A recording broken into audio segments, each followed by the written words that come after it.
Jadi hari ini siri Samsung Galaxy Tab S10 FE dan Tab S10 FE Plus dilancarkan kat Malaysia. Apa yang baru, apa yang menarik? Jadi kita mulakan dulu dengan Galaxy Tab S10 FE Plus 5G ini, dan ini adalah versi yang paling besar dengan skrin IPS LCD 13.1 inci dengan kadar segar semula 90Hz ya. IPS LCD saja, tak macam Tab S10 Plus dan Tab S10 Ultra tempoh hari yang gunakan skrin Dynamic AMOLED 2X dan juga kadar segar semula 120Hz. Tapi sungguh begitu, dari segi rekaan sama. Dalam arahan saya susah nak bezakan antara Tab S10 FE dengan Tab S10 yang ada dekat ruang pameran ini. Tadi apa lagi perbezaannya ialah dari segi pemproses. Kalau dekat Tab S10 Plus dan Ultra gunakan Dimensity 9300, yang ini hanya guna Exynos 1580. Ini adalah pemproses yang sama kita lihat pada Samsung Galaxy A56 tempoh hari. Dipadankan dengan RAM 12GB dan storan 256GB sahaja. Macam mana perbezaannya? Jadi dari segi rekaan mungkin sama, masih lagi ada stylus S Pen, masih lagi ada suri untuk papan kunci. Tapi yang membezakan antara siri yang lebih mercu ialah kemampuan AI dia lebih sama dengan A56, di mana hanya ada Awesome Intelligence. Jadi ada Circle to Search, ada Best Face, ada kemampuan untuk lakukan matematik tapi tak ada ciri lebih kompleks, contohnya macam Gemini, dan juga kemampuan untuk membantu penulisan dengan bantuan kerja seram buatan. Jadi kalau saya boleh pusing lagi kat belakang ini, ya, kamera 13MP ni sama juga macam S10 dan juga S10 Plus tempoh hari.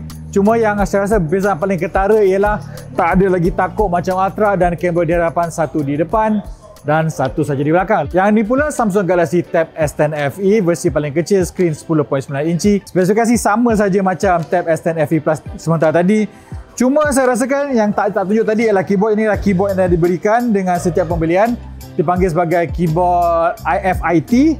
Ada papan kekunci dan juga ada dipakai trackpad. Kemampuan semua sama dan dari segi ciri pun sama. Jadi basically perbezaan antara kedua-dua model hanya terletak pada bateri, iaitu bateri yang ini 8000 mAh sedangkan model tadi ialah 10090 mAh.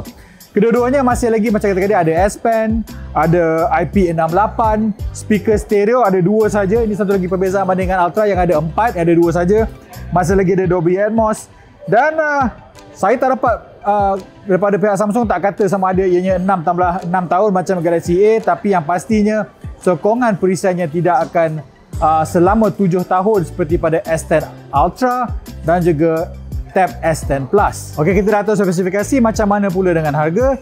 Dan walaupun telah dilancarkan kat Malaysia hari ini, sebenarnya akan hanya mula dijual pada 8 Mei hadapan, iaitu sekitar seminggu saja lagi. Dan dari segi harga untuk Tab S10 FE, harga bermula daripada 2199 untuk versi Wi-Fi meningkat ke 2699 untuk versi 5G. Sementara untuk Tab S10 FE Plus pula dijual pada harga 2799 untuk versi Wi-Fi dan meningkat ke 3299 untuk versi 5G.